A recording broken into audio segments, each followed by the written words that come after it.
Alors, je vais vous présenter. Donc, Benjamin Cauchy, vous êtes un des leaders médiatiques, c'est ça qu'on dit, des Gilets jaunes.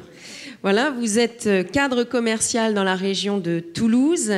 Vous avez eu des engagements politiques et syndicaux. Vous mettez beaucoup en avant les problématiques de fiscalité et de pouvoir d'achat. Donc, j'ai envie de vous poser une première question. Où en est le mouvement à 7 heures ? Enfin, à 7 heures. Et vous avez écouté à la fois Bruno Retailleau et Jean-Pierre Chevènement. Est-ce que vous partagez leur analyse, notamment sur la place du peuple et la représentation nationale ? C'est une question extrêmement large que vous venez de me poser. Vous m'avez donné 45 minutes, je crois. 6 heures, très bien. Alors, avant toute chose, parce que Monsieur le ministre Jean-Pierre Chevènement vient d'en parler, quelle est la légitimité d'un gilet jaune à venir intervenir, le problème de représentation dans la démocratie, et quid de la démocratie, de la représentation, ne serait-ce qu'au sein des gilets jaunes. Donc aujourd'hui, je viens simplement, et je vais reprendre les quelques lignes du point de la semaine dernière, je ne suis là que parce qu'a priori, je suis le gilet jaune préféré de Bruno Retailleau. Voilà. Bon, ceci étant dit, où en est le mouvement aujourd'hui ? C'est un mouvement qui est depuis le 17 novembre, je dirais même depuis mi-octobre, est un mouvement qui est particulier de par son origine. C'est un mouvement qui a démarré par les réseaux sociaux, qui s'est caractérisé dans la rue le 10 novembre, une semaine avant que les chaînes info se mettent à nous regarder de près. Mais dès le 10 novembre, il y avait plusieurs milliers de personnes qui s'étaient réunies un peu partout en France pour s'organiser pour le 17. C'était des gens, bien un peu comme dans cette salle, il y avait des têtes blanches, il y avait des plus jeunes, il y avait des femmes, des hommes, beaucoup de femmes, des mères célibataires. C'était vraiment toute la France qui était réunie. C'était une France qui avait envie de s'exprimer parce que justement, elle ne se sentait pas ni entendue ni écoutée par ses représentants. Où en est le mouvement aujourd'hui ? Le mouvement, malheureusement, et je peux parler librement ici dans ce club de réflexion, c'est un mouvement qui a été galvaudé et qui a subi l'entrisme de l'extrême gauche, de l'ultra-gauche. On va les citer, je ne vais pas avoir ma langue de bois ce soir. Donc NPA, Lutte ouvrière et la CGT qui ont fait de l'entrisme de manière extrêmement forte et prégnante depuis le 1er décembre. Et donc ça a complètement sali et dénaturé le mouvement. Aujourd'hui, le mouvement, c'est 61% des Français, sondage ELAB de ce soir 17h, qui ont de la sympathie pour le mouvement des Gilets jaunes, 34% qui le soutiennent véritablement. Ce mouvement des Gilets jaunes, il est, avant d'être porté en chasuble et d'être autour des ronds-points, il est désormais dans l'esprit des gens. Donc voilà où en est le mouvement. Maintenant, ce que les chaînes info, ce que les médias et ce que le gouvernement cherche absolument à montrer, c'est encore aujourd'hui quelques milliers de radicaux qui veulent plus en découdre avec la démocratie que pour revendiquer véritablement les problèmes originels qui étaient ceux du pouvoir d'achat et de l'injustice fiscale. Donc voilà où en est le mouvement aujourd'hui. Injustice fiscale, pouvoir d'achat et évidemment un problème de représentation. Sincèrement, les Gilets jaunes n'ont pas un problème avec la démocratie. On a plutôt eu l'impression que la démocratie avait un problème avec les Français.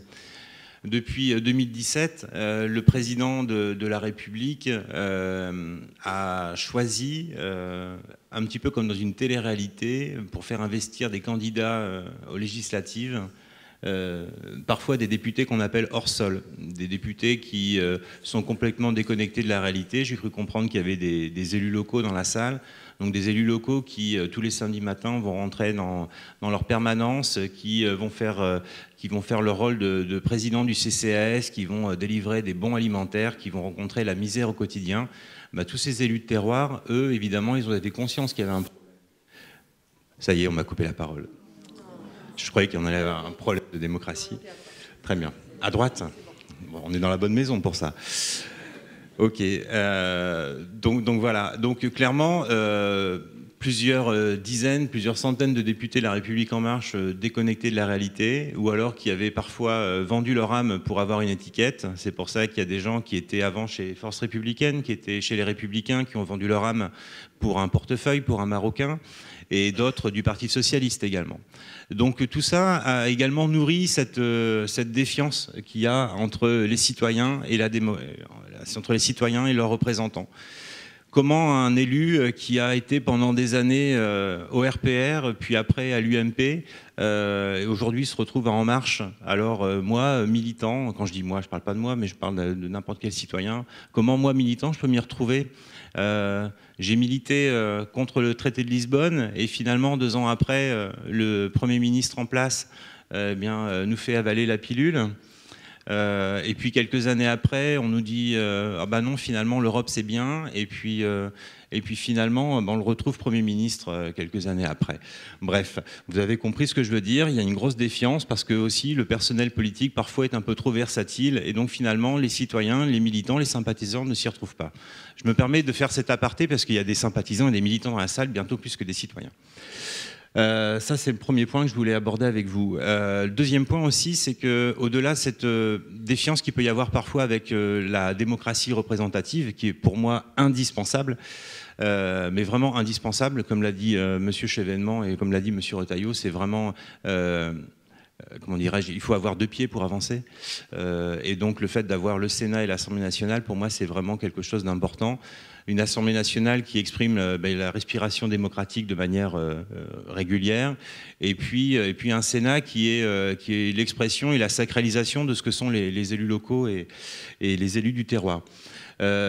Pour autant, et ça je sais que c'était dans les programmes électoraux de pas mal de candidats en 2017, je ne donnerai pas leur nom, le référendum a toute sa place et M. Retailleau, je ne pense pas qu'il faille avoir peur des Français. Le président de la République, lui, a peur des Français. Les députés de la République En Marche ont peur des Français. Mais je pense sincèrement que le peuple de droite n'a pas à avoir peur et doit avoir confiance en les Français. Et modifier le référendum d'initiative partagée en véritable référendum d'initiative citoyenne, c'est quelque chose que l'on peut envisager. Évidemment, on ne va pas mettre un gap à 50 000 électeurs, sinon à chaque fois qu'on va vouloir changer, à chaque fois que 50 000 personnes vont vouloir changer la couleur des rideaux d'une salle des fêtes, on va faire un référendum. Ce n'est pas là le sujet. Pour autant, les Français ont besoin de pouvoir s'exprimer d'eux-mêmes. Ils ont pris l'habitude, je vais faire un parallèle assez choquant, mais depuis la création de Loft Story, les gens ont pris l'habitude de voter sur leur téléphone de manière très interactive et ils ont eu l'impression d'être des acteurs immédiats. Et donc finalement, ce temps de la démocratie que sont les élections législatives, finalement, ça ne leur suffit pas. Ce n'est pas pour autant qu'ils vont faire n'importe quoi. Et on peut faire confiance dans les citoyens. Les citoyens sont des gens, les Français sont un peuple intelligent et raisonnable. Et donc on peut imaginer un référendum d'initiative citoyenne à hauteur de 700 000, 800 000 personnes, de manière à proposer un texte qui serait de toute façon validé par référendum. Donc on ferait appel aux 43 millions de sagesse qu'il peut y avoir dans notre pays. Voilà le sujet.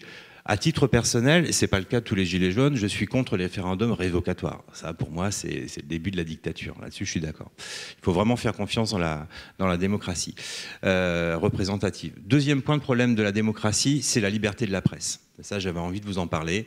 On a une presse qui est de plus en plus partisane, qu'on veuille ou non. On a une presse qui a des partis pris. Je ne parle pas forcément de la PQR, de la presse quotidienne régionale, qui pour le coup est relativement objective dans ses traitements. Alors peut-être pas pour vous, Madame Boyer, vous n'avez pas de chance.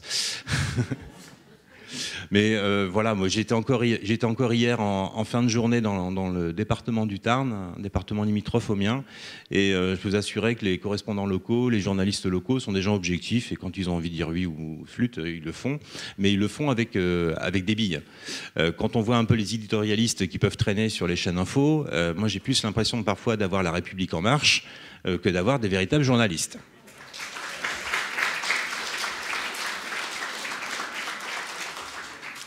Donc je ne m'étendrai pas trop sur ce sujet-là, je n'ai pas envie de faire le buzz avec ça, mais simplement vous dire que les Français ne sont pas dupes et que du coup, ils n'ont plus forcément en face d'eux des journalistes, mais ils ont principalement des éditorialistes qui viennent porter une vision politique tout à fait respectable au demeurant, c'est leur choix, mais pour autant, ils ne peuvent pas se revendiquer journalistes. Un journaliste, il est là pour faire du factuel et aller chercher de l'information. Voilà.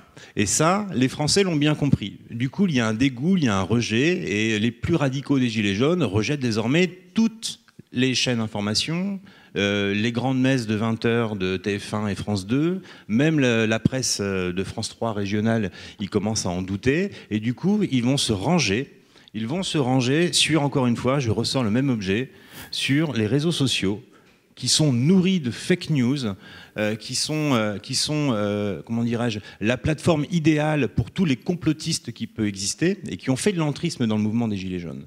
Donc si on veut véritablement que les citoyens retrouvent confiance dans la démocratie, il faut aussi qu'ils retrouvent confiance dans les vecteurs de la démocratie, dans ceux qui communiquent et qui portent les messages des représentants. Donc il y a des solutions. Hein. Est-ce qu'on est obligé d'avoir des groupes de presse qui dépendent parfois de marchés publics? Je pose la question. Voilà, je vous laisse réfléchir là-dessus. Je pense au groupe Bouygues, par exemple, qui peut bénéficier de marchés publics dans d'autres pans de son activité. Je pense à Altis, voilà. Donc à réfléchir. J'ai pas de réponse, hein. je lève des sujets. Il me reste combien de temps? 0 minute. Mais vous aurez sûrement des questions. Alors attendez, j'avais noté 2-3 trucs quand même, et je vais finir. Je n'ai pas le... Bon, alors écoutez, je reste ouvert à vos questions. Merci à vous. Merci beaucoup. Merci Benjamin.